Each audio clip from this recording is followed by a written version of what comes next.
Happy New Year, podcastlings. It's the Nerdist Podcast number 52. Today's episode is with Marc Maron. Couple quick things up at the top, though. I want to tell you we are going to be doing Nerdist Podcast live in San Francisco at Cobb's Friday, January 28th as part of SF Sketchfest, the ginormous 3-week-long comedy festival in San Francisco. It's an incredible lineup this year. So go to sfsketchfest.com to get tickets to our show and see other shows. Also, I will be performing stand-up comedy jokes at Zany's in Chicago, February 16th through the 19th, and then at the Punchline in San Francisco again on March 2nd through the 5th. So that's all that information, and the boys and I packed it up and went over to the Cat Ranch to talk to Marc Maron just about his incredible success in the podcasting world, and also about being a damn fine comedian. So here we go, the Nerdist Podcast episode number 52 with Marc Maron. Teeing up a good one for the start of the year. Now entering Nerdist.com.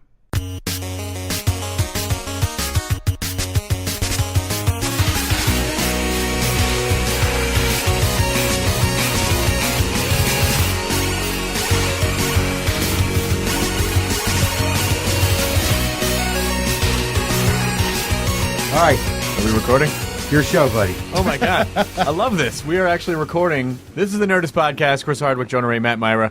We are in the lair of Marc Maron. The Cat Ranch. We're at the Cat Ranch, which I don't know if I'm sure this is you're gonna hear this the whole podcast, but basically the clouds are pissing.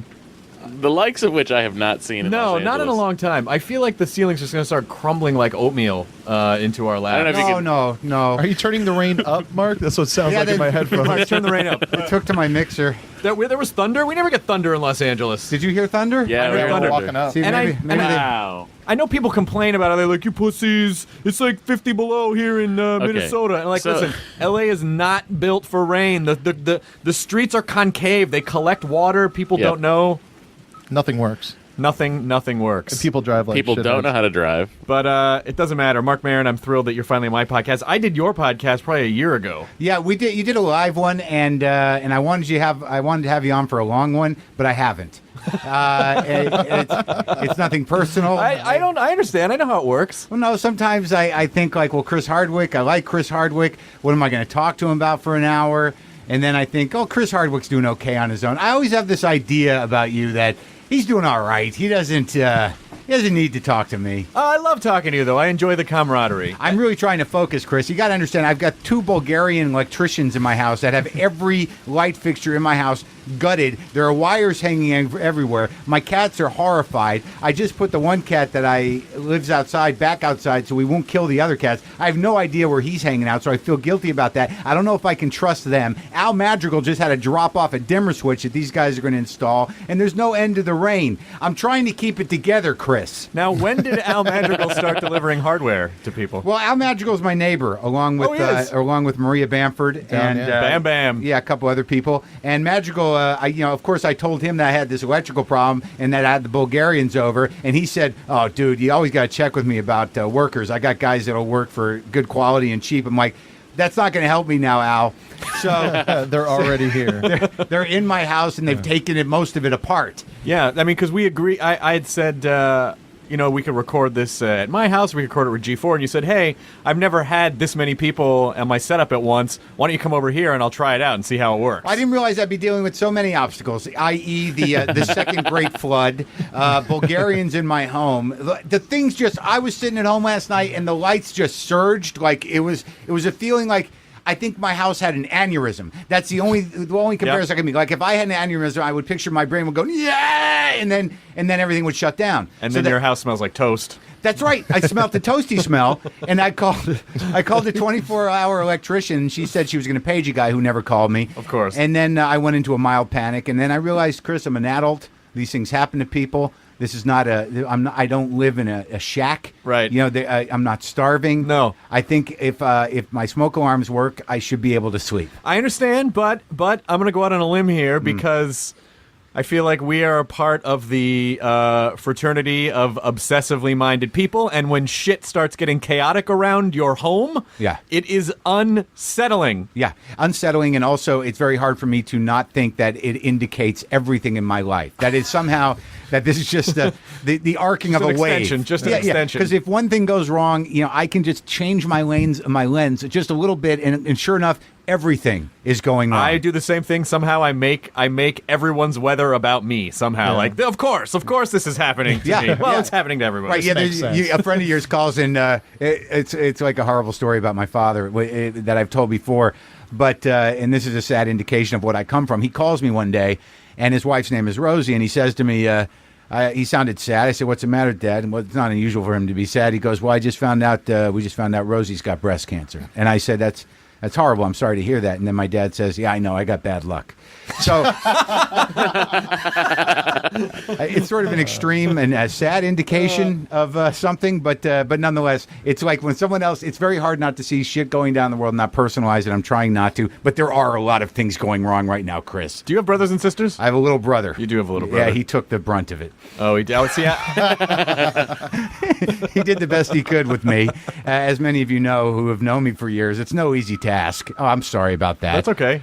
We're pinging. We're keeping the lines. Subs. We're keeping the lines open. Well, yeah, we're underwater now. It's finally happened, and fortunately, the garage is fortified. One ping only. Verified. A Russian Sean Connery has decided to defect his submarine, so we just have to keep tabs on him. If he's defecting to Bulgarians, he's in luck because I have 2 in the house. There are 2 in the house, and your house is floating. We are literally podcasting underwater. This is like the start of a really bad Sid and Marty Krofft show, where this podcaster is getting swept away in Did water. you have to say really bad? I mean, I love Sid and Marty Krofft, which everyone, but it's not the highest quality of programming. Yeah, okay. So is someone in a big outfit going to come out soon? Yeah. Like some giant puppet, a surprising puppet? Yeah. Why, hello, podcasters. How fantastic to be in a place where you can... I mean, Sid and Marty Krofft had the kind of weird power in television where they could be high on a beach, stare at a pile of seaweed, and go, that's a fucking show.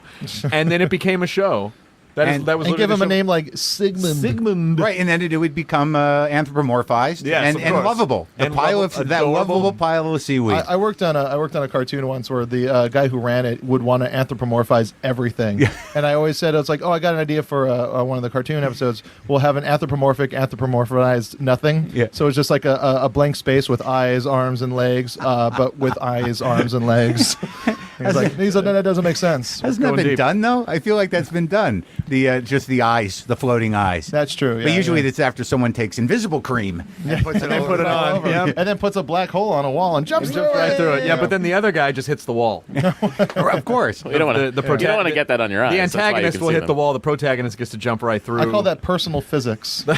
That's how it works. Customized, just for me. That's how it works. Magic. Maron, it's been so much fun to watch everything that you've been doing. Like your podcast has exploded even since I did it just a year ago. I mean, I watched your show because I kept an eye on your show for a long time, especially before I started doing mine. You mean, are you saying in a sort of an abstract way that you compulsively check your iTunes ranking? I do check it sometimes. Yeah, I check the iTunes ranking probably once every 2 weeks. The weird thing is about it doesn't indicate much of anything. No, because it's a strange algorithm that they won't exactly tell you what it is, but I think it has to do with new subscribers versus subscribers you already have versus ratings. Yeah, and comments or something. Or something. So because they try to keep the system fresh. But I think the reason we get obsessed with iTunes is because you can see it. Yeah. So people go to it. You're not going to explain why you're number 15 or something. Oh, it's because the algorithm. It's not a justified system of rating anything. Right. But if you could stay somewhere visible, you're like, I'm winning. Well, we need some kind of like a credit score. Yeah. We need some kind of visible roadmap, and so much of what we do. I mean, I was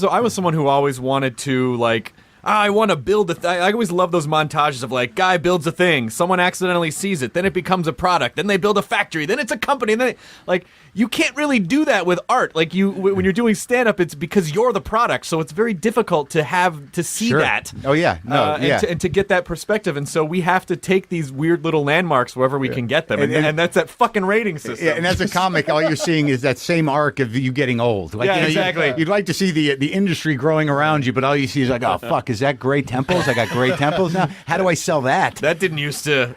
There's younger kids out there. Well, just speaking about the rating system, Jonah emailed Matt and I. This is probably the best single comment that we have ever gotten. Someone gave us a 1-star review By leaps and bounds. on iTunes. And by the way, I encourage you to give us 5-star reviews because that counts on our ranking system, and that's really important to everyone. Okay, so the subject of it was But let's preface that we were in this episode he was referring to talking about. I had Mike Birbiglia on. We were podcasting him in his hotel, the W in Hollywood, and so we kind of were shitting on the show Entourage, and I said I've never gotten into Entourage because the characters are types of people that I've seen for decades in Hollywood, and I don't like to hang out with those people, so I don't want to watch their story. Yeah. And so we kind of shat on Entourage a little bit, not as a written show. Of course, it's a well-written show, but just the characters that I couldn't get behind. So this guy writes, 1 star by Martin7044, December 7th, 2010.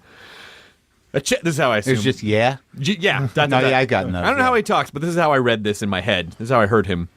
I checked out this podcast, and they were talking about the TV show Entourage, and how every character was a loser. Yeah, Ari, the most powerful agent in Hollywood, and Vincent, a millionaire actor. And who are these guys saying this? A bunch of dudes doing a podcast? Give me a break. So Jonah forwarded it to us going, I think this guy thinks Entourage is a documentary. Right, those are real guys. Take it personally. Like, Ari's a loser. He's only the most powerful agent in Hollywood. When he gets a Fake hold of you Hollywood. guys, you're going nowhere. Yeah, good luck trying to get a career now. I'll give you guys are cooler than Turtle, but other than that, Well, isn't that weird, though? Because I find that a lot, even with intelligent people, that they have this weird blind side to how things are really done and what reality is and what it isn't. It's fucking ridiculous to me. Like, there are people that still think that Jon Stewart writes his own jokes all the Right, time. right. That, like, when the writer's strike happens, I mean, I was baffled that people weren't like, oh, see, they don't. They're just acting. They have people. But no, they intelligent people really believe. You know, sir, I'm not saying that guy was intelligent. No. But I do like what you were saying about those type of people that seem to have a very specific type of fun that everyone understands involves, money and power and fast cars and strippers is not really the type of fun we have. So we hate them. We've been battling with that type of person for centuries. Well, because it is, I guess within the entertainment business, it is a very the structure of it is very jocks versus nerds. I mean, there is like those types of Entourage guys who can walk into a bar and scoop up 4 coked up models, and someone like me would walk into a bar and be like, hello, where I'm very, I want to make weird references to Doctor Who, and I will scare those types of people away. Well, let's be honest, Chris. If I could, and I know I'm sitting in my old chair, and I'm trying to let you drive your own show here. No, but I mean, appreciate let's be honest. That I think that in your heyday, you've had your experience with coked up models. I mean, I did not. Never. Nope. All right, but okay. So the thing that I'm a saying, serial monogamist. I've been in pretty much serious relationships my whole life. that's the weird thing. I have had my time. You've with got a the great Coke, story. Have you told that on the Nerdist? No, I know. Okay.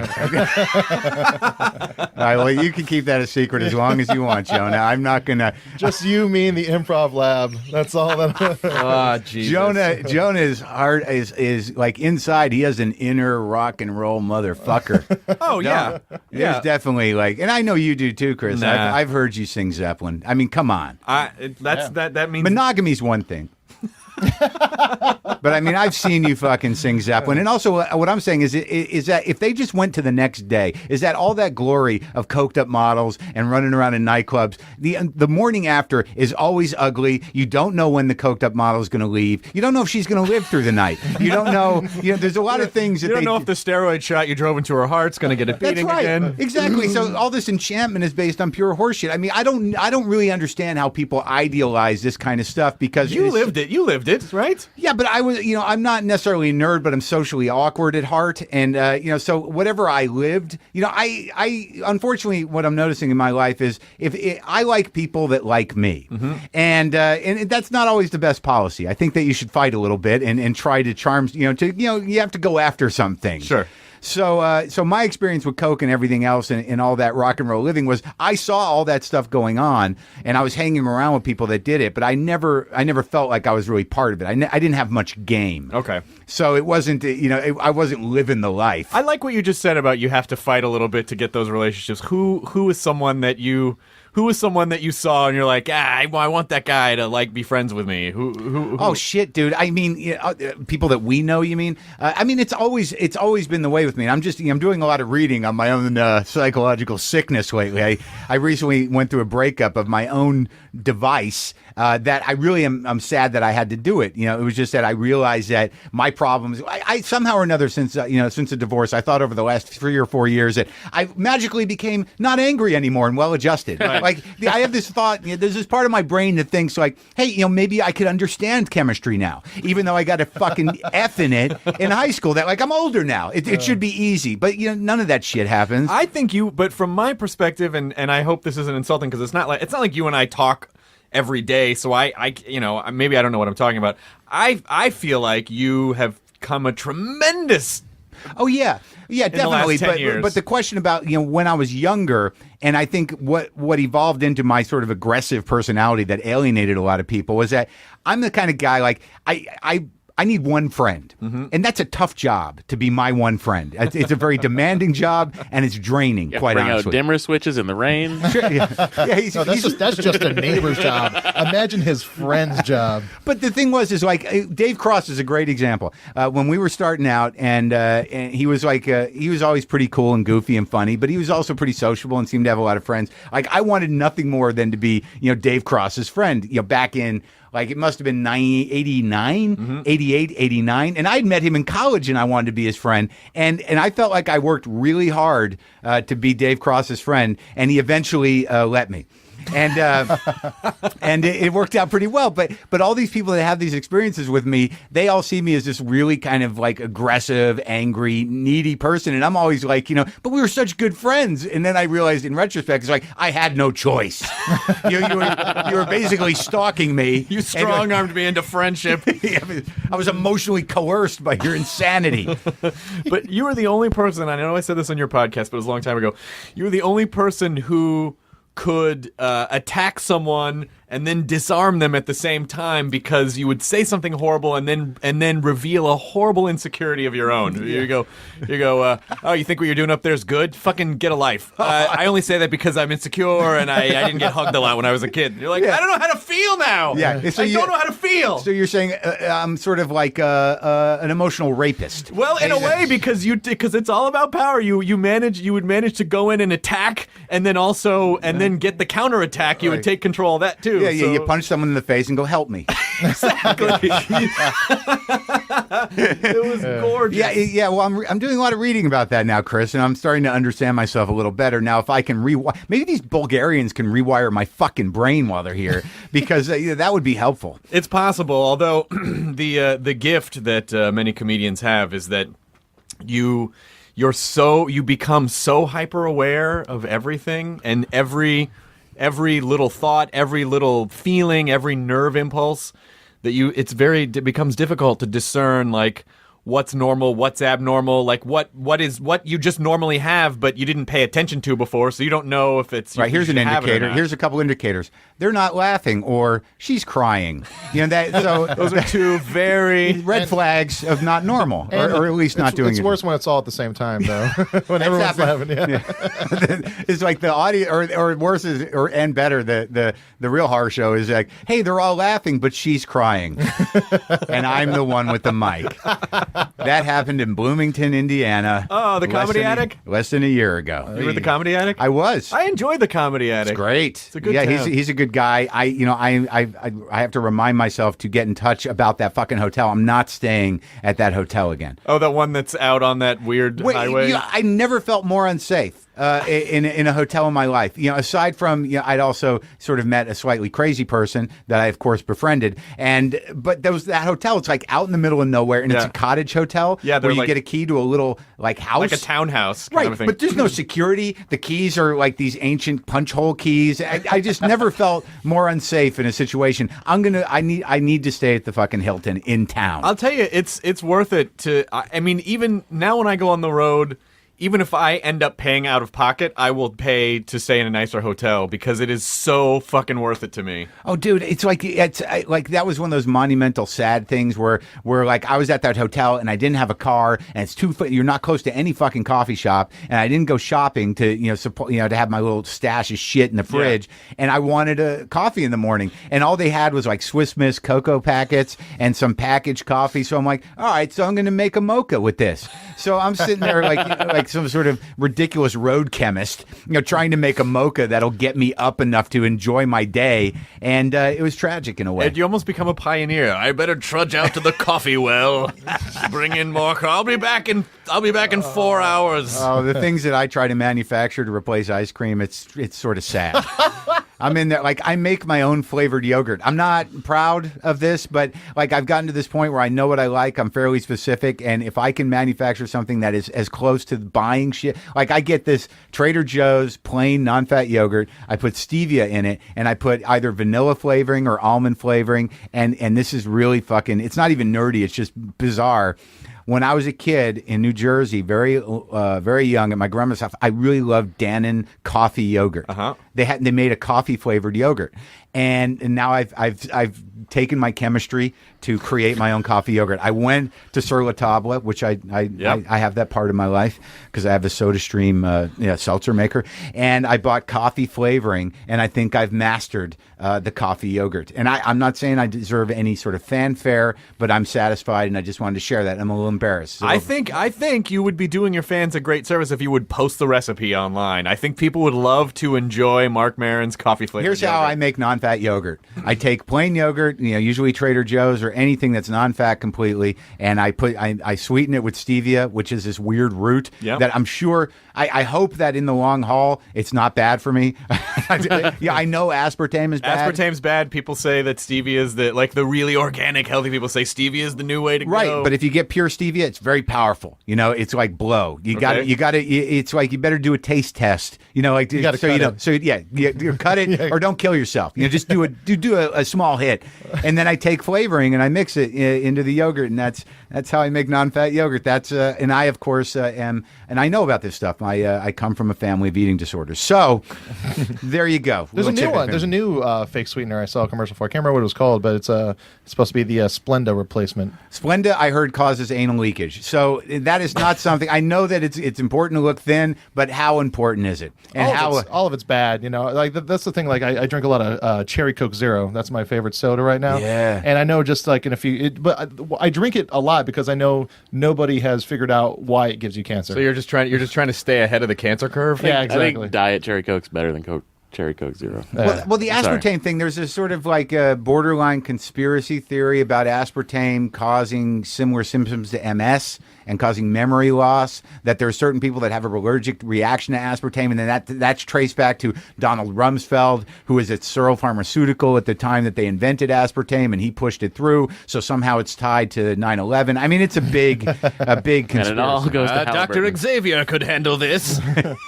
He could send in the X-Men. You know why I like hanging out Professor with nerds? Xavier. As I don't know what you're talking about. Please, we're in the like. If I could just describe the room we're in, it's just like You got the Watchmen. You got Watchmen right there. Like Yeah. we're in a library. It's awesome. There's books stacked everywhere.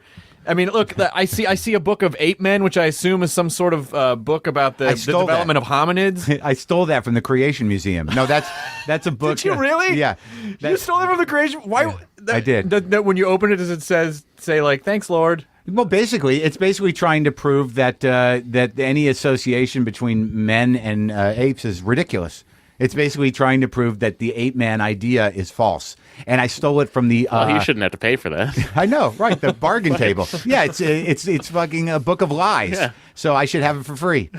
just like all fiction books. Yeah. It's nothing. It is a book physically, but it's nothing, so it should be free. But it's entertaining to know that there are people like sweating over that, going, "Of course, how clear does it have to be that this is, we are special God-made things." I don't throw my own feces. I must not be. You then. want me to write this book about ape men, but I'm not a scientist. Even better. Is this the Make it up. Creationist Museum, where the Pee-wee's Big Adventure dinosaurs out in the way to Palm Springs? No, this is one in that's the South. in Kentucky. It's, Yeah. I can't remember where it is, but they're building an ark there. They're actually that's right, I heard building a about that. scale model of the ark, which a lot of people think, what a display. But I think they're actually preparing. They should move it to Los Angeles, right? Yeah, exactly. I'm building one today. But the dinosaurs from the dinosaur scene in like the Brontosaurus has been turned into a creationist store. What? Yeah, you go inside a dinosaur. Do you have and any it's- dreams? Yes, I'm all alone. I'm rolling a big donut, and there's a snake wearing a is that vest. the same- That's now is that the taken same- over. It's now a creationist shop where you can get coloring books of Jesus riding a dinosaur and stuff like that. For irony purposes, right? No. I bought a snow globe, creation snow globe with a little dinosaur with somebody like riding it or something. I mean, the and thing that- they wouldn't let me take it on the plane Oh, really? Why? because it So was much a snow liquid in globe. there. There's a lot of And you liquid. could attack someone with your creationist snow Well, globe. they thought it was going to blow up, and I said it's much more dangerous to be in circulation with people I that like how- believe this The shit. truth is going to Not only do they presuppose that we were around when dinosaurs were around, but that we tamed them. Like that's how It's a great- very Well, humanistic anyone who thing. watches the Flintstones knows Would this know is the that, case. obviously. But Mark, it's interesting because I had been writing. I was trying to write a bunch of creationist material, and then I saw you at UCB one night, and you pretty much did everything that I would want to say, and I'm like, well, I don't need to develop this any further. Oh, you saw me do the chunk on the museum? I don't know if it was a chunk in the museum, but it had something to do with like the thing that I was writing was. There's this idea of irreducible complexity where they say like, well, they use it to explain creationism where they say like specifically, well, this system that you have that where you see like your sight system, if you were to, you can't reduce that any farther. Like it couldn't have evolved. Oh, okay. Because it is as simple as it could possibly be. They've got So a lot of weird nooks and crannies of pseudoscience. It had to be creative, right? Yeah. And so my point was like, hey, if you go back in history when religion, politics, and science were all the same thing, if you just looked at a frog, you would say, well, that's as simple as that thing's gonna get. We can't. And then you open it up and go, oh, no, there's pieces inside, and now we can look at things on a subatomic level, and so it was just the idea of like, you see certain religious bodies have to keep ebbing their beliefs to meet with science, but it's rare that you ever see the other side. And what you said was, why aren't people just comfortable saying we don't fucking know yet? And that was it so succinctly described what I was trying to say that I gave up on all the material. Wow, and I don't even remember saying that. It was- so if you you write don't that shit mind, down. You have to write that down. Well, I ended up doing like 15, 20 minutes on my trip to the Creation Museum for my new CD. That like I started doing, I was in Cincinnati and I started talking about just the experience of it and how I thought I would be a lot more angry.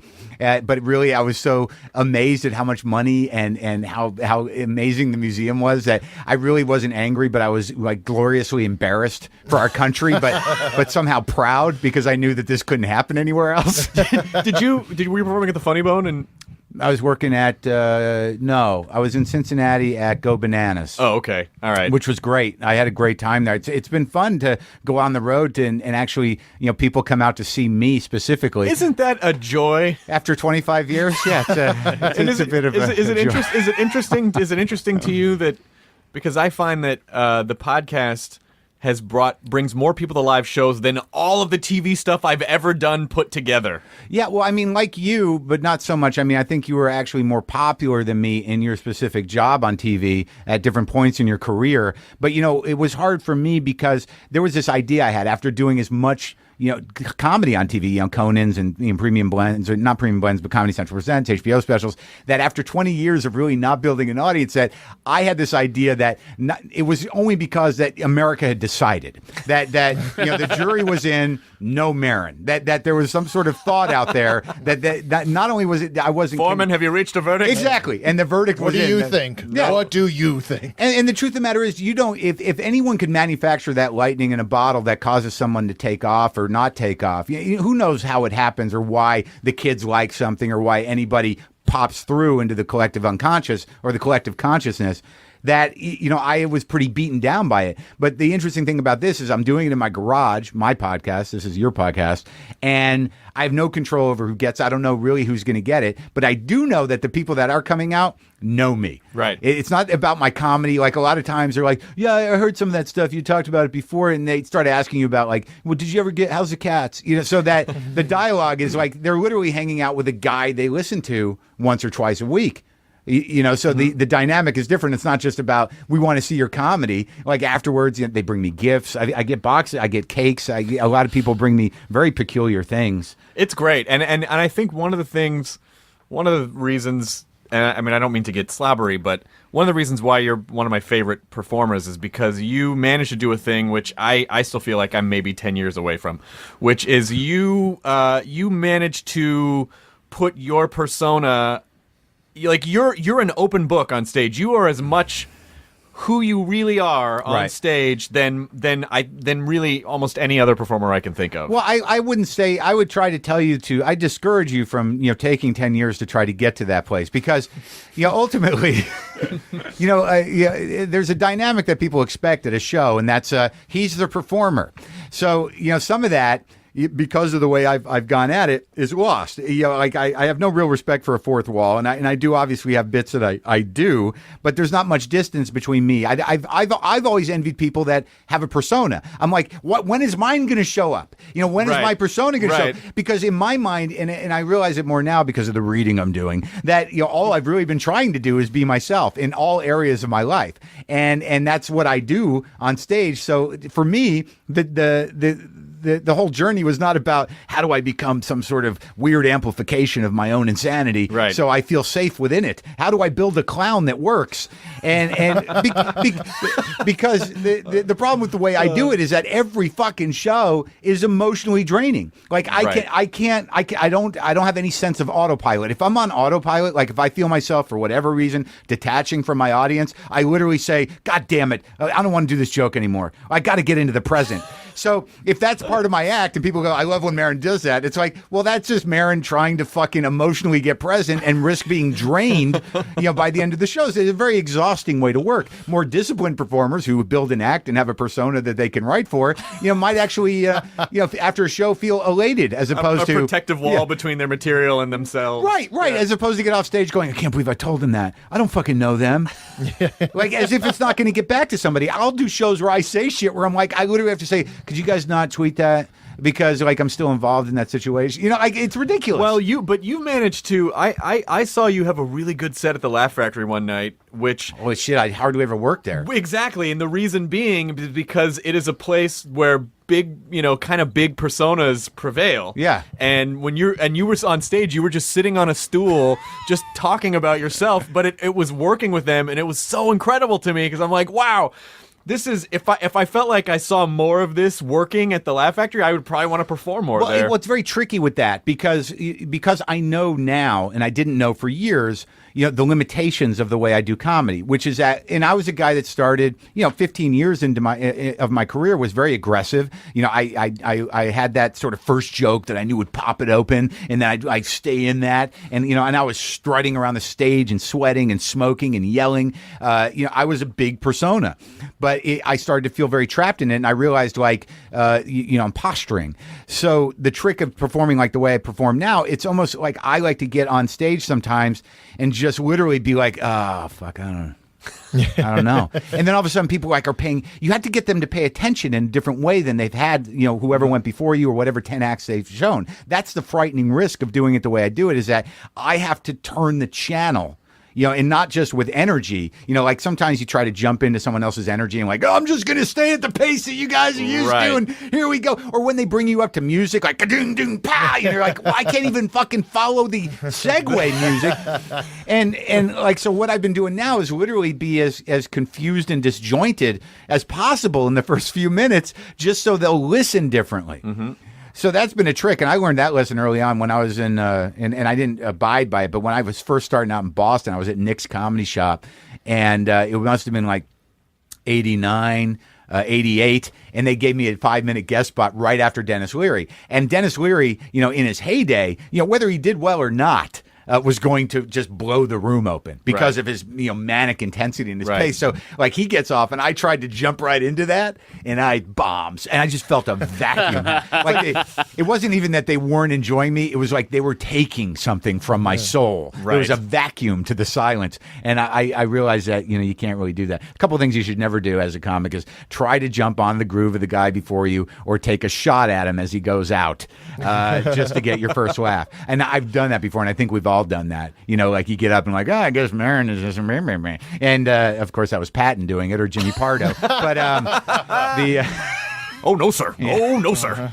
Definitely not. I asked him again last night. I saw Pardo at I did the Benson's I Love Movies. He had this massive it was a 12-person elimination of the Leonard Maltin game. So it was like Sarah and Patton and Kevin Pollak and Paul F. It was just like a big giant round table, and I saw Pardo there. And I was like, Pardo, I'm gonna ride you. We're gonna do the mega podcast. You, me, Maron, Carolla, Ackerman. We're all gonna get together and do it. And he's like, that is the worst idea I've ever heard in my life. I will never do that. I will never be on board for that. Awful. Yeah, because Pardo would not be able to talk as much as he's used to talking in that particular situation. I mean, when you're working with Pardo, you literally have to start talking like him in order to get a word in edgewise. He wouldn't even tell me why. Like, he's going like, but why? What is the why? It would be fun. It'd be like a big, laugh Olympics of podcasts. Oh no. Why? I can't get it out of him. And to add to my impression of him that seemed attacking or insensitive, I'd like to say that one of the nicest guys in the world, Jimmy Pardo. Heart of gold. See, I still do it, Chris. I still But he is. No, I love him. He helped me out a lot. Somehow. I'm not sure accidentally, I sort of met Don Rickles at a party the other night, and it was sort How of do you like, accidentally meet Don Rickles? Like, because holy shit! I'll tell you exactly. We're in the bathroom at the same time. I'll tell you exactly how, and it's gonna get name droppy, and I apologize, but this was just a situation. Really? Do you really apologize? I really Chris? do, actually. I've only listened to your really podcast do. a few times, and I really do. sense there is some name droppage. It's generally. not, but it gives context to the story. Okay, I won't say who. Don't apologize for something you always do, Chris. Ah, jeez, Marc Maron. Ah, jeez. Go ahead. I just dropped your name twice. Sideswiped on my own podcast. So I was saying goodbye to someone at this party, and they were talking to Don Rickles, and I was like, oh, I don't want to interrupt. I just want to say goodbye. He's like, no, come here. And Don was like, they tell me you're a comedian. And I'm like, I am. And so he just started talking about comedy, and I was perched at his side like I was listening to my grandfather tell the Christmas story. He was like, I mean, by the way, I'm working on the Don Rickles podcast. I don't know if it's going to happen. I don't know if it's going to happen. And did he say, okay, listen, hockey puck? He did not say hockey puck, but he was so sweet, but he was just like, it's all attitude. It's all attitude. I mean, it doesn't matter. I don't even know if I've written jokes. If I'm on a show and I hand someone $5 and I go, here, go buy a real shirt, it's just because of the attitude. It's not what I'm saying. And me and this other guy were just sitting there with our mouths agape. I couldn't even speak. Yeah. Because we were getting this. Well, that's a nice encounter with a veteran. I was once introduced to Jackie Mason by Rick Newman, who used to own the old Catch Rising Star in New York. And, name drop. Yeah, and Rick Newman said, "Hey Jackie, this is Marc Maron. He's a young comedian." And Mason looks at me and goes, "Doesn't look funny." And that was the end of that court session. It's a very short holding court. Well, in fairness, Jackie Mason does look hilarious. Yeah, well, a lot of guys. There's a long tradition of people that look hilarious. I mean, that use that element. Like Chris and I don't know that I think I'm getting more hilarious looking as I get older, and only and I'm not inviting it, but Chris doesn't look hilarious. He looks svelte and focused and like some sort of nerd ferret up there. Yep, that's right. Jumping around. Someone make that drawing. Someone draw that. Chris as a ferret doing nerd comedy. Ferret on stage. Already happened. Somebody will. It's already Somebody happened. Will. Yeah, I don't mean do I need to apologize to you for anything? No. Are we good? We're All right. totally good. No, we're good. I asked you out to lunch like 2 years ago, and you're like, why? What are you gonna? Are you gonna attack me? I'm like, no, I just want to. Like, I feel like you're one of those guys that that I respect their work, and so I just kind of wanted to get to know you a little bit better. And there was just like, and you were at the very beginning, your instant response was defensiveness, but then after that, we had a nice lunch. That was because I'm a jealous guy. What can I tell you? And and John Lennon wrote a song about it, so I'm valid in my.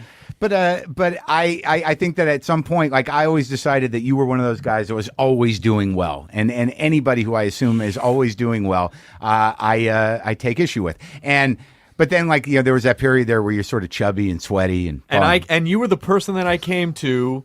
We were at a party. It was Zach Galifianakis was having a 4th of July party in Venice, 2003. I remember because I was so hammered at that party that I had called a cab and then passed out on Zach's floor. Yeah, he was like next to the Chris. couch. Chris was the guy that was on the floor. Like, there's no moment worse for a guy who drinks than the moment where you're just, unconsciously on display. Like you're like, I'd like to introduce you to my problem while I sleep.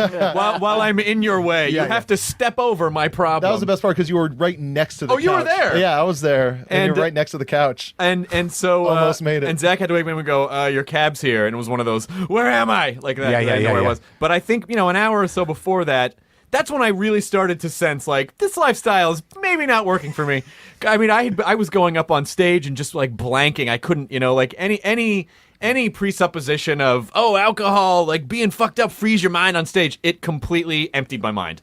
And so I was starting to feel like, this is not working, and I think I might need to talk to someone. And you were the first person that I came to at that party, and I was like, so you don't drink anymore, right? Beer in hand, drooling. Yeah. As Mark is outside shooting people with fireworks. Shooting people with Roman candles. You and Nick Swartzen. Oh, that was the greatest time. Like, they had like $10,000 worth of fireworks. You got so excited when you found him, too. Dude, I couldn't stop. I was like 7, and we're just like burning shit up. And who's that other guy? houses. Who's Nick's friend? The other comic? I think he's like a Midwestern guy, portly guy, a soft-spoken dude. It was just, Dixon Matthews. Yeah, Dixon, and it was just like, it was fucking hilarious, And I think I was married at the time, and everyone was looking at us like we were like fucking idiots. And I think we did some real damage to his concrete. It was a very cute little house, and when you do the firework that you're like, it literally burns the concrete because of the magnesium content, and you have that moment where you're like, I think we really fucked that up. That's not going to wash off. I think there was a lot of that. And it was a small street, small crowded Venice street, with just cars and kids were around. So in the middle of this fucking firework apocalypse, portly Hardwick comes up to me all sweaty and confused with his beer. I think I might be in trouble. So you've been sober for a while. At that point, you probably were sober for about 5 years or so, 6 years maybe. Yeah. And we talked about it for a second, and then I think I ran into you, I don't know, a week or two later at the Improv, and you came up to me and you handed me the sheet, and you're like, look, here's a questionnaire. Did I? Wow. Here's a questionnaire. Fill it out. It might answer some questions for you as to whether or not you might have a problem. But it was hilarious that you reminded me. You're like, I'm not just doing this for you. This shit helps me too. Like, helping other people helps me. So I want you to know there's a selfish aspect of it as well. Well, that's because I was really program minded, and I don't know. Did it help you? It did, because that actually the fact, because what people have to understand, the context of our relationship up to that point was, you were very aggressive toward me, and so the fact that you would go out of your way as someone that I was convinced hated me, to say, look, despite whatever there might be between us, I maybe you should take a look at this. Like, that made it that gave it that much more weight to me, as opposed to someone who's my friend, where it's like, it's like your mom complimenting you. Sure. Like, of course you're gonna say that. Yeah. But for someone who hates my guts to go, look, dude, I think I see some similarities here, and maybe you should fucking think about this. That you may have been a large part of the reason why I quit drinking. Well, I'm glad I didn't get too heavy-handed with the AA shit, because you chose another option, and a lot of people don't realize that there are other options. And I obviously what worked for me is not going to work for everybody. But I think I tried to get you to a couple meetings at some point, but you're like, you thought about it, and you might have gone to one or two. But then I saw you 6 months later, and you're like, I'm running 900 miles a day. So you completely replaced the alcohol with this running thing. I'm like, you look great. If it's working, fuck it. Well, I used vanity to help fuel my sobriety, and then of course later on I had all the realizations of this is why I was doing this. But those never stop. No. but it was interesting, because I realized about myself that vanity was a gateway to because I lost a lot of weight right away, and I started living healthier. And so the fact that I looked better made me go, oh, okay, now this is something I should do. Right. Then, like I said, years later through therapy and whatever, I realized there are a lot of other really more important reasons. You got a why good therapist? Shouldn't do that. Yeah, I had an amazing therapist when I quit drinking. It was Billy Connolly's wife. Is a therapist, and I went to her. So who's got the name dropping scorecard? Were you just asking about Billy Connolly the whole time? Was that your therapy? No, but the reason that did she talk like him? You've got a problem. We must deal with this. The reason that I went to her is because because I loved Billy Connolly. He's great. I didn't know him, but I worked with him once, and he was really sweet, and I was a fan of his comedy. And I assumed if she is married to a comedian, and she also was a comedian, she was on SNL in the 80s. Her name is Pamela Stevenson. And I thought she understands the comic brain. Is she still in the game? No, she left to go write a book, and she went on sabbatical, and but she was the person that I went into when I was it was 2 months after that happened. Yeah, and she just looked at me and she was like, You look terrible. You look awful. You're blotchy. You look homeless. You need to go into you need to. She's British, so she was very eloquent the way she was saying it. She's like, you need to stop today. And I don't know, for whatever reason, just after having talked to you and a couple other people and just her words, right then I was like, I guess I could just do this today. Yeah. And that's what it was. Well, you did look. It's interesting because you were one of those guys, not like me. I'd get very gregarious, and I'd make an ass out of myself and be angry and shit. But you had that look where you're you had that look in your eye, like you didn't know where you were anymore. Oh, you're yeah. disjointed. That you had this gaze where it was just sort of you were constantly assessing your entire life or something, and you're looking at the battlefield of your life at all times, like some weird 1,000-yard stare from a war in your head. Yep. And well, I'm glad you found her. Billy Connolly is amazing. I had one of the most intense breakfasts in my life. And at the Aspen Comedy Festival, I somehow was wandering around the buffet in the morning years ago, and I was doing my one-man show up there, and I see him, and he looks at me and he goes, "Oh, you're the," whatever he said, I don't remember, but I sat down, and that guy, he just radiates his fucking charisma. I thought I was going to disintegrate while I was eating my omelet. Like a blast radius. Yeah, because you watch him on stage, and then you realize, even when you're in a room watching him, he's very huge, in terms of presence. But that doesn't change when you're eating breakfast with him. And he literally is like, I think I need to sit at the other table, but we're still having breakfast together, even if there's even if sad Steve Martin is sitting over to the left by himself. We're still gonna try to maintain the connection and have breakfast together. Oh, that's hilarious. When you what was it for you that, did you go to rehab? Do you talk about that stuff? What did you? Oh yeah, I talk about it exclusively. What was it for me? Yeah. What finally? What was it for you? Well, I was I was in a miserable marriage. My career was in the toilet. I was doing small segments for a local TV show in New York City where I wandered around the streets with a desk, talking to people. I thought it was over. This was one of the many junctures in my career where I was pretty broke and my life had gotten away from me. And I was sweaty and drunk and fat and holding court at the Comedy Cellar, and fucking Mishna Wolf appeared like some sort of angel and said, "I know you. You're Marc Maron. What happened to you?" Oh. And I'm like, "What?" She goes, "You look like you're gonna die." And I'm like, "Who are you, pretty girl?" Is that when you went, "Fuck you, let's get married"? Is that when you proposed? A few weeks later, no, but she basically said, "Well, I can help you out and I can lead you in the right direction." I'm like, "I'll go anywhere you want." And then of course I followed her for 8 or 9 years until that blew up. But nonetheless, that was the moment. And I'd been in before. I was in rehab in 1987 or 88 before for it a was month. Cool. Oh yeah, and it held for a year or so, and I'd been struggling with it to some degree, but I never quite understood or thought that I had that big a problem. And somehow or another, she got through to me, and I just grabbed onto her and drained her of her life force until she had to aggressively detach from me and go somewhere else. Did you steal her essence? I listened to the Dane Cook podcast. No, I didn't steal her essence, but I imposed my essence on her pretty heavily. I have to tell you, by the way, I thought the Dane Cook podcast that you did was phenomenal. And what's interesting about your niche in all of the little podcast verse is that you because people have said well, why don't you try to get Dane Cook on your podcast? And because I feel because Marc did the perfect interview with him, I don't feel like I can. It's weird that that sort of set some weird standard. That a couple of things happened with that podcast is that I didn't know what to talk to him about, and I don't, he doesn't fill a very large part of my brain, right? And I never was outside of the fact, that I was quoted as saying this, that he seems to not have a lot of substance, but he has a lot of, very charismatic energy that kids get a kick out of. But, he's sort of an empty vessel filled with gasoline, I think is what I called him in so many words. That I thought he was indicative of something happening culturally that was disturbing. But I was never one of these guys that, that gets hung up on who stole what and whatever. Right. But I didn't know really what I was going to talk to him about. And it was interesting because I get this phone call. Bill Bird had put it in his ear to do my podcast and gave him my number, I think is how it worked. I'm walking down the street in San Francisco. I'm up there doing a gig. And I get this call and my phone rings. I don't know what the number is. And I go, hello. And all I hear is, Marc, it's Dane Cook. And I'm like, wow, it never stops, really, the intensity? And you mentioned that to him, and Yeah. he was like, I did? Yeah.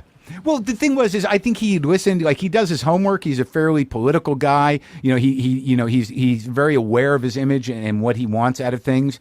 And so I didn't, and I just, quit nicotine, the day or two before that. And I was relatively aggressive with him. And it worked to his favor. I wasn't calling him out on shit, but I think my approach was like, why does everyone think you're such an asshole?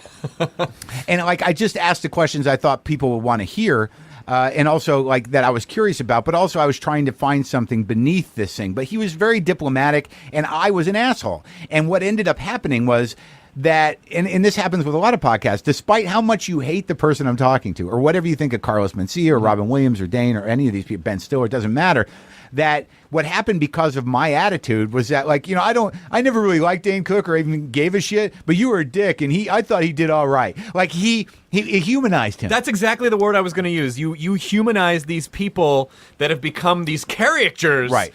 Where They represent something. They represent something bigger, and then you're able to sit down because, number one, I think all these people probably respect and are slightly afraid of you. And Well, that's what he said. Dane said that. Yeah. They respect you and they're slightly afraid of you, and so they just get very human. And I think as a listener, that is the best that you can possibly do when you're interviewing someone is humanize them and hear that and get their story out of them. And I thought you did a great job, and it made me kind of like Dane. And I didn't really care about his material or not. I'd had a couple experiences with him that were negative, and so on a personal level, I was like, fuck that guy. But hearing what you brought out of him kind of made me go, oh, well, maybe I was being a dick, and he's just a dude. Well, the weird thing that I started to realize, I don't ever set out to do anything when I interview other than have a conversation that is organic. So whoever I'm talking to, we sort of forget that we're on the mic and we talk. But the thing I'm learning from talking to all these people is that, the egos of people that have that much stature are going to be fairly daunting, and even if they're, acting beneath their ego or they're trying to be I'm just a guy. And I'm like, you're not just a guy, really. like Leno, I'm just a working class stiff caught in the machine. Right. Well. Yeah. But then you start to realize that that's there. So how do you engage in that moment where where I brought up the essence thing, which somehow or another threw him a curveball because, he had not prepared for that or that I would know that story. And I wish I'd known more about the story, but the fact that he couldn't really deal with it.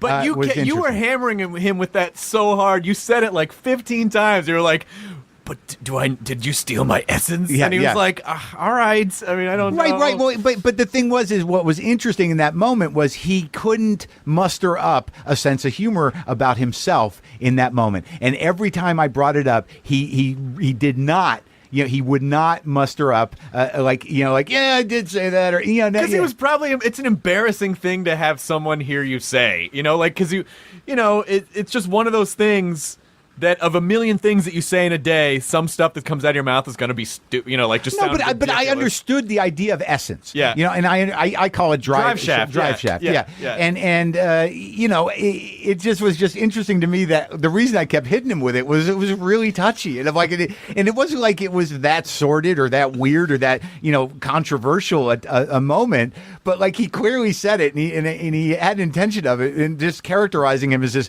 guy standing over Hollywood going, someone has taken my essence. It just struck me as interesting that he couldn't get humble about it. Right. I sort of read it as that he was just embarrassed by it. That he was just like, okay, I can't. I don't know. He was very nice. He sent me a bunch of coffee. He sent me 20 pounds of coffee because I'd offered to give him some coffee because I have a coffee sponsor, and he invited me to his house. And I really struggled with the idea of like, maybe I should go over to Dane Cook's house because I have this idea that he's got no friends and that that he has sycophants around him, but I didn't go and he never called me back. I wonder, do you have, because I'm sure it wasn't your intention to do this, but now that you've sort of I think you've sort of established at least some part of the podcast. There is a little bit of whistleblowing or taking people to task.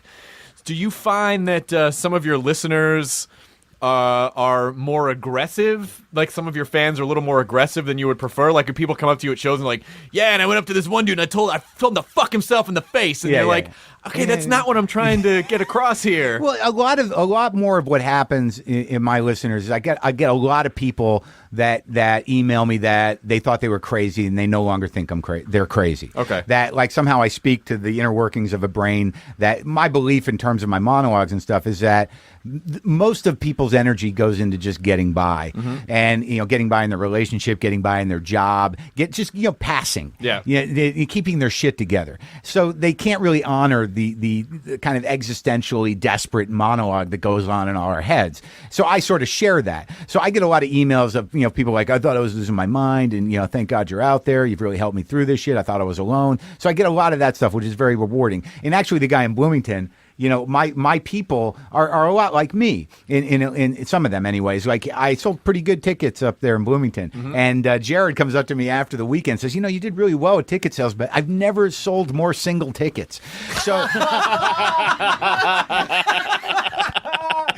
And I'm like, that's my, okay, those are my people. And another guy came up to me once at the Comedy Store and said, like, I saw that you were going to be here tonight. Like, I tweeted it or something. Like, I changed my plans because you're the fucking best, man. When I'm manic depressive, and when I'm depressed, I just listen to your CDs over and over again, and it gets me through it. I'm like, well, I'm wired for that. I mean, my dad was manic depressive, and he was my first audience. I mean, I was the kid that my mom would say, go upstairs and make your father laugh. You're the only one that can. So I'm wired to connect to certain people. But that, I mean, obviously that's not all of them, because I have other fans that, because of the Mencia podcast and Dane and Robin, where there were really issues to be talking about, that we were speaking about issues within the comedic community, around stealing, and around sort of like, the reputations that these guys have.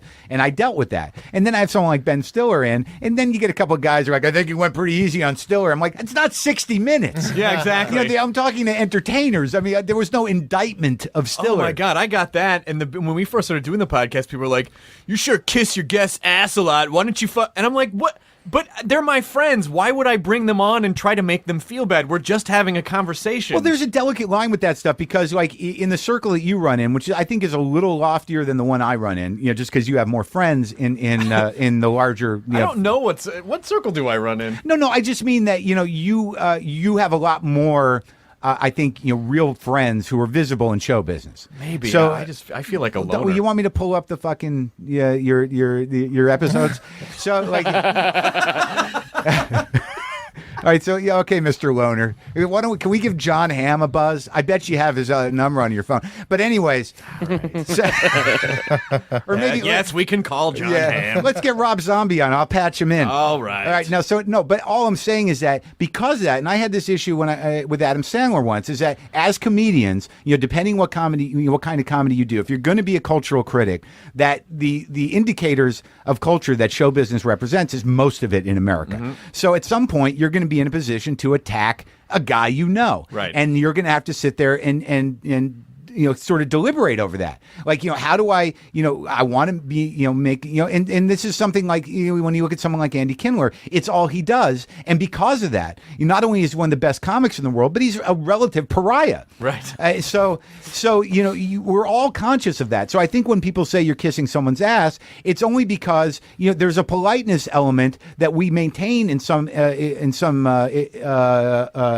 what's the word? In some instances, that is it's community etiquette. Yeah. And to people who are just listening, they're like, fuck that guy. They're on your team, and they're like, well, he's not on my team. I don't like that guy. But in our world, it's like, well, we're in the same business. Yeah, but also I just don't. I don't like people to. I don't like to feel like I'm responsible for making people feel bad. I want everyone to be happy, and I want everyone to have fun. Why is mommy and daddy fighting? Well, that's an issue that you're going to have to deal with. Your codependency is like your own problem. That I can't can't disagree with that. But I loved, when I was in New York in 2001 working on a show, and that was there was a lot of drinking going on at that time, and I remember I was doing sets around town, and I would hang out at the Comedy Cellar because I lived a few blocks from it, and I said to someone like, "Oh yeah, I'd love to go up to the Comedy Cellar," and someone was like, "Dude, don't even fucking try. You will never get in there. It is a closed knit thing." And then The back table of like you and Geraldo and Colin Quinn and Nick DiPaolo, Jim Norton. Table full of assholes. yeah, on purpose assholes, and they're going to run you through the ringer. I'm still I still get more shit than I can ever imagine possible when I go there. Did you feel like that's what was happening there? Because you were on the other side of it. Did you feel like that's what it was? Honestly, or do you think we just read into that? No. Honestly, I never was, really integrated as one of the guys there. Right. I mean, the woman who now really runs the place, she would not put me on that stage and give me spots until she saw my HBO half hour. That I'd been doing comedy 8 or 9 years. All of my friends work there, but she also runs a room that's you really have to work there. You can't fucking noodle around in that room. Right. It will get quiet really quick. It's a room that is so humbling that I can go there and still have a set where I walk off saying, I know how to do this, right? I mean, I've been doing this a while. But I was never part of this core group, and it was always very clear. When if I'd go to New York and I'd say I put in spots, and she'd be like, I don't know, Geraldo is here, Attell is in town, Marc Cohen is back, so I'd be the guy that even if I'd come from out of town and I hadn't been there in 4 months, I'd get one spot on the Saturday, and you really sort of I used to really want to just get two or three on Friday, 3 or 4 on Saturday, so I could just hang out and eat and have a nice time in New York. But I was never that integrated, maybe for a few weeks. So wow, that's amazing. It's just so amazing the perception that, and I think it's just like what you said to me before about the circle you run. I think we always have these ideas of how where people are with their situations or their groups, but then most of the time if you ask them, they're like, really, you thought I was a part of that thing? I'm not a part of that thing. I didn't really know any of those people. Well, I hung out there a lot, but I never felt like I could always go to the cellar. Yeah. And work. Yeah. I never really felt that. But I used to sit around there a lot. But then it got to the point where it's like I've been doing this long enough to where I don't really have to. Why do I got to put up with this shit? What am I gonna? I'm gonna sit there with a bunch of dudes who are my peers. And I'm certainly at the same level they are. And I'm doing the 12:30 on Saturdays, and I got no other spots, so I'm gonna sit there and eat. And talk and go, no, I'm just going on, and I got one. So I just stopped doing it. Well, what's incredible is that whenever I go to New York and I can do 2 or 3 shows in a night, I'm like, oh, that's right, I forgot. There are places where just because in LA is almost it's almost like a barren wasteland of I'll go to the Comedy Store even if it hurts me, only because it's not cool. There's no industry there, and you just get up there and slug it out and you work out. And then I'll go to alternative rooms. I'll do Tiger Lily. I'll do shows that people ask me to do. Mm-hmm. Sometimes I'll just book an hour at UCB just to work out shit. Yeah. And you find ways. And now I got a lot of road work coming up. I just taped my new CD in Brooklyn, but a lot of the building I'm doing now, I don't care where it is. Yeah. Anymore. And I never go to the Improv. I never go to the Laugh Factory, just because it's like I'm just at a point where it's like I've lived this long without them. Why do I got to jump through hoops for fucking Jamie Masada, who acts like a douchebag to me every time I see him for reasons I don't even understand? What do I got to do that for? Yeah. Well, I mean, you just called him a douchebag, so maybe. He said he acts like a douchebag. It's very. He acts like one because he is one. Dude, I was just there with Madrigal, and Madrigal, reintroduced me to Masada, who I've different points in my career. I've worked there on and off. Yeah. And he goes, Marc Maron, right? I keep telling him what a great club this is. And Masada goes, yeah, you keep telling him what a great club it is. Jesus Christ.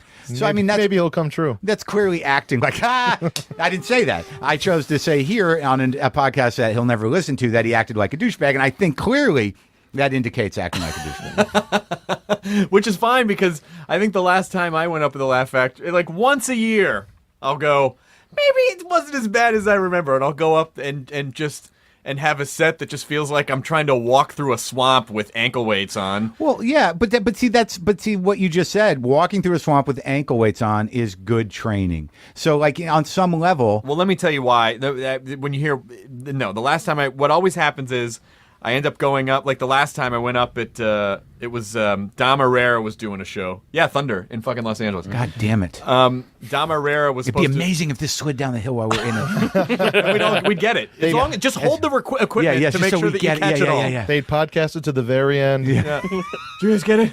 Do you guys get it? We're podcasting under rubble. They're removing rubble. Someone please release this. We're okay, Jonah. You okay? No, I'm not. Make sure this gets uploaded before I die. So, Mark, you don't have the use of your rotator cuff anymore. Do you feel like I'm good, man. It's just Guys, I have feeling in my leg again. all good. Success. what happened was the last time I went up there was probably like 2 years ago, and Dom Herrera was hosting a Tuesday night show, and he was like, "Hey, come on down, do it. It's fun." So I show up. Was he the comedy judge? No, he was not a comedy judge. He wasn't. He decided not to show up that night for whatever reason. Sure. My name wasn't on the thing. Yeah. So they were like, "Oh, who okay, are so you?" we'll put you Yeah. up." So I was supposed to go up at like midnight on a Tuesday. And then Dane shows up, and then he does like an hour 15. Like he just showed up and then did an hour 15 of not really anything. He was just kind of fucking around. And Yeah. Look at me time. by the time I went up, it was like almost 1:30 in the morning. There were maybe 20 people there, spread out. They keep all the lights on at the Laugh Factory like it's a lecture. And it was just awful. Like I had an awful time. Well, the thing about where I'm at now, and it's like, look, there were times in my life where working at the Improv was so important to me. Working at the Comedy Store was so important to me. Working at the Comedy Cellar, like that's all I wanted. And there's part of me that still wants all that. But the truth of the matter is, I have to acknowledge my place in the fucking business. And no matter how much I want, carte blanche or to be able to work regularly at a place, we live in a world full of, 20,000 comics, and everyone's got their agendas. There's politics to the business. There's club politics and everything else. And at this point in my life, I know that I can get my work done in any number of ways. Yeah. And I cannot be hung up on that shit. And it just hurts my feelings and my fucking pride to be expected to jump through hoops or to be underpaid. Right. And it's just like, when it really comes down to it, I just say to myself, I've lived this long without it. Is this going to make, why am I fucking, allowing myself, to go through this, relative humiliation? I paid my fucking dues, Well, dude. and now you're in that sort of camp of people who are just kind of carving out their own thing. Yeah, and finally. Which I think is, I think part of the hard thing was that you developed, and you were at a time where comedy was sort of like live comedy was sort of kind of dying down a little bit. There wasn't really like now we can easily promote stuff to people and put stuff out in the world, and you didn't have that in the early. Yeah, and I didn't really do it until this started to happen. I had no idea how effective or what it would do. I remember the three of us were at a show at the House of Blues in that little side room area. yeah. I remember I think this might have been the night that George Carlin died, actually. Really? It might have been. But I remember Chris was on stage and we were talking off to the side, and I remember you were having one of those Marc Maron freakouts where it's like, you had to complain about something, but not, and I was closest to you. And and you're just like, it's like, yeah, I don't know what I'm doing, man. My fucking career's plateaued, if that. And then it's like, I got nothing in the works. Like, I got nothing going on. And then, cut to, the podcast getting started. And, out of pure desperation. Anytime I've made any sort of movement in my career, it's been either out of like all-consuming spite or absolute desperation. Yeah. And it was not like, it wasn't some sort of plan. It was like, God, I hope this fucking works because I'm going to lose my house. Yeah. Well, that's like, you under similar circumstances, you started this podcast.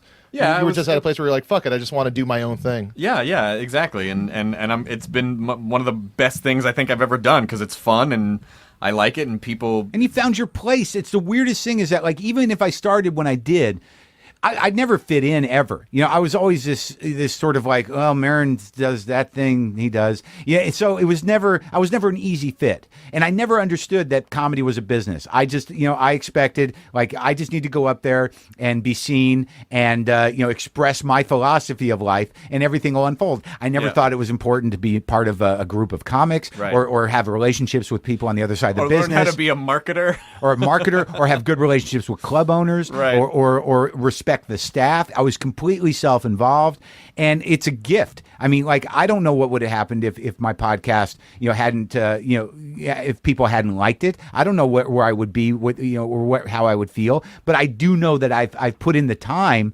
to, I know that I'm capable. So, like, I know I've paid my dues, and that's not coming from a bitter place. So when anyone asks me, I really have to sort of think like, well, we need to you to do this first. I'm like, well, what the fuck is that? And do I really need to do that? In any situation. Oh, okay. I guess not. Yeah, I think it's just funny that so many of us feel like we're not where we want to be, or we're not doing well enough. Like, even last night at this Doug Benson show, Pardo and I were like, Doug started introducing everyone. Patton Oswalt, crowd goes fucking bananas. Josh Molina, crowd goes fucking bananas. Sarah, Paul F. And then Pardo was up next, and he was like, "Now watch the applause die." And but when he went out, they fucking loved him, and it was such a perfect moment. Who's Josh Molina? He was on Sports Night and West Wing, and he's an actor, really funny guy, nice guy. Well, Pardo's but he's one of the funniest guys alive, and he's a little nuts with the insecurity, and I think I am as well. But the interesting thing to me is that I'm completely bowled over that people like dig this thing, that dig my podcast, and it's like I had no anticipation of it. I'm not gloating in it. I'm just sort of like, oh my God, really? You listen? Because I think what's shocking about it is because it feels like it's maybe it's just because we have this idea in our heads of, well, when a large studio or company pays you to do something, then you have a job and a thing and a career. Sure, there are parents. And because we're doing something that is something we would just do anyway, just talk to people about shit that's interesting, it feels like we're not doing anything. And you're who you are. You're just as purely who you are as possible. So when people respond to that, what is really happening is they're saying, hey, I really like you, and that's weird to take. You're like, well, I feel like I'm not doing anything. Well, no, but that's it. That I know that if people listen to the podcast, they do know me. Yeah. And that like this is the first time in my career that I've actually been able to be as much me as possible. I do disagree a little bit in that it's a lot of work. No, it is. I mean, it's my job. Yeah. The podcast, but I love doing it because of the freedom we have, and that you have all these weird choices that you never had before, and you have this audience. I never had. I don't think I've ever had this many people, have direct access to me. Yeah. On a regular basis and send me things. Where do you think we would be? Do you think the insecurity is necessary? Do you think it's a necessary motivator? Do you think it drives us? Like, no. What if we didn't have it? Do you think we would still be? Well, I don't know. Like, I'm trying to figure out whether it's. I guess it's insecurity or it's some sort of. I don't exactly know what it is, and I don't ever feel like when people say that my comedy is neurotic or it's introspective or it's too heady. It's like I don't see it like that. I think I'm being very uplifting and that I'm celebrating life. But in terms of my own problems, where would I be without my problems? I don't know, because I get to that point. Like, there was this risk a few weeks ago before this relationship I was in ended, where I was getting a couple emails saying like, Maron's happy. I don't know what's going to happen to the podcast. And of course I said, I really think there's trouble around the corner, so don't panic. But I don't hold myself to that same standard. I just think that the insecurity, I think everybody wants to be respected and everybody wants to do well at what they do, and not knowing that you're doing well, or my bigger fear is, like, I get to the point where it's like, how am I going to fuck it up? Right. Like, I'm not so much the sabotage gene. Right. In that there's that fear that, like, well, it's the screws got to turn and they're going to stop liking me. My dad had that. My dad had so much of that when he was young, that he's developed this idea that, well, every time something good happens, something bad's going to happen. Like, he connected those things together, so it was very hard for him to be happy when he was young. Well, yeah, but I think that, like, I'm trying to get away from looking at everything black and white in the sense that, like, life, you never know really what's going to fucking happen.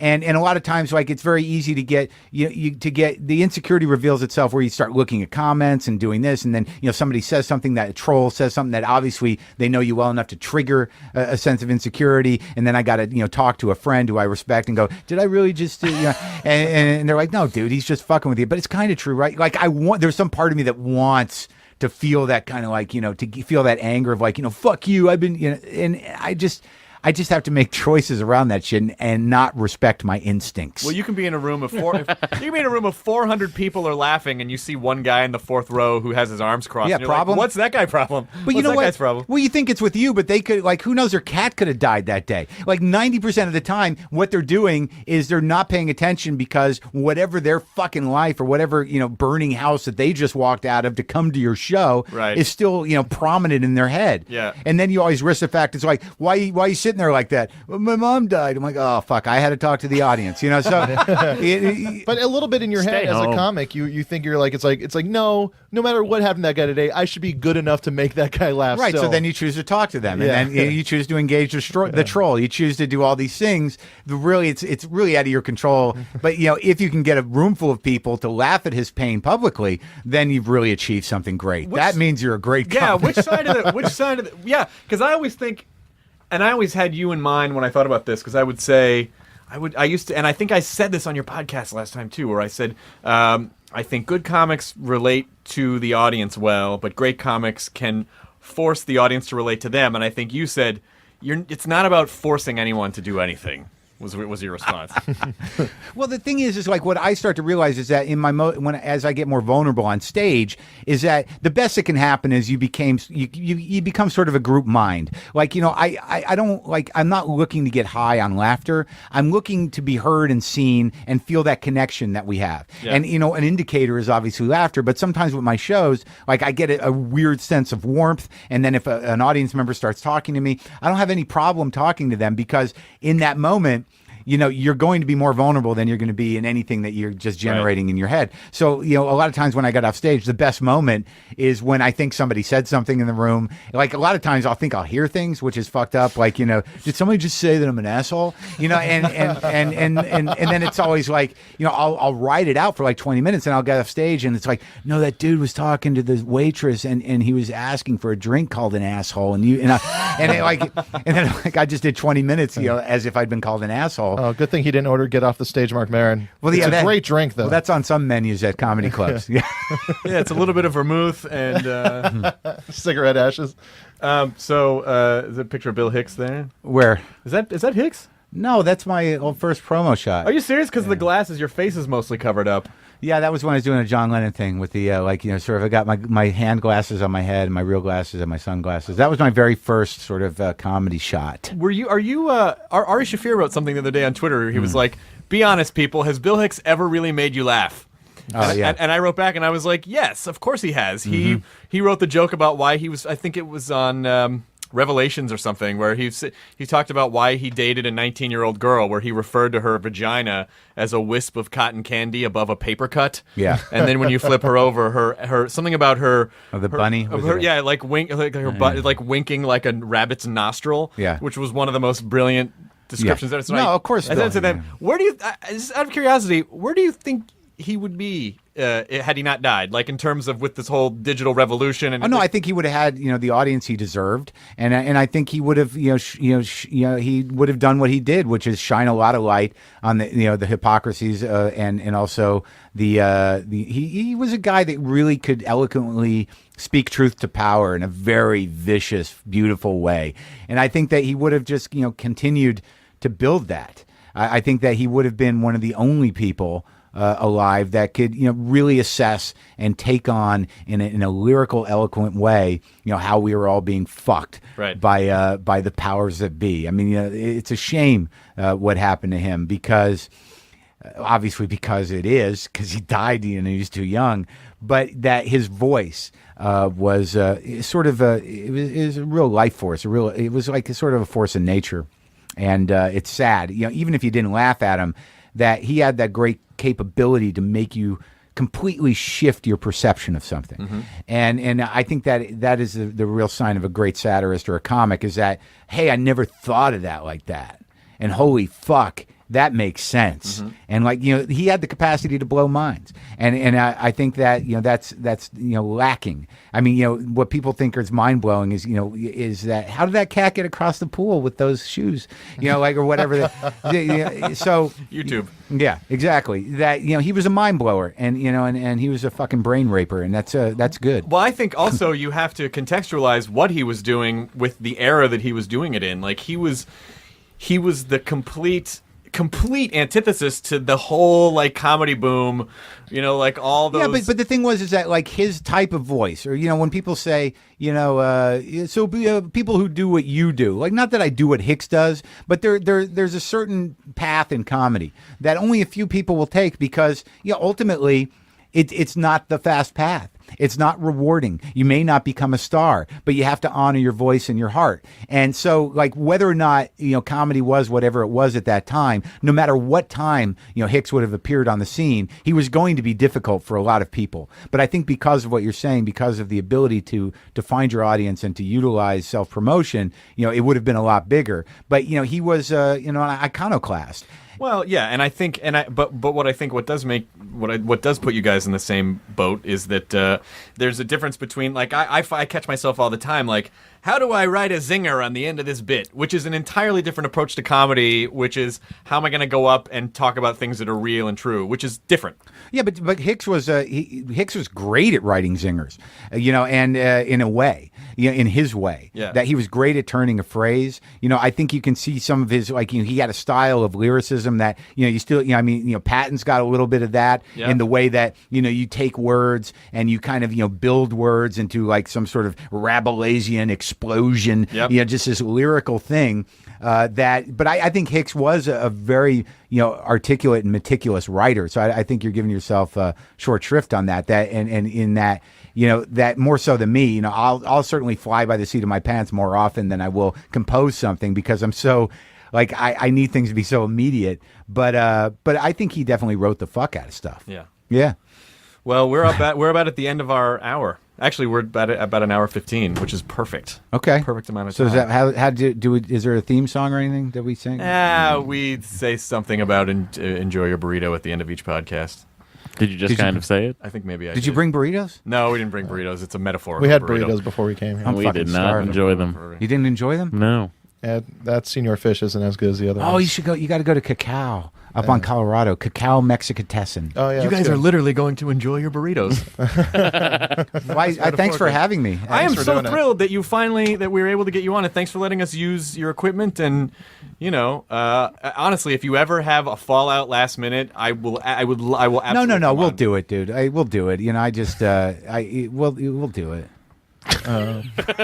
Also, it doesn't have to be a fallout. To any listeners that I'm sure most of our listeners already listen to the WTF pod, but like if they don't, they really should check out the entire catalog. WTF pod. You can follow Marc Maron, MarcMaron on Twitter, or at WTF pod as well. No, I didn't take up too much space here, did I? I mean, I didn't. It was your show, right? You were perfect. Okay, good. Yeah. You're absolutely perfect. Well, thanks for having me. Thanks for being on. Now leaving Nerdist.com.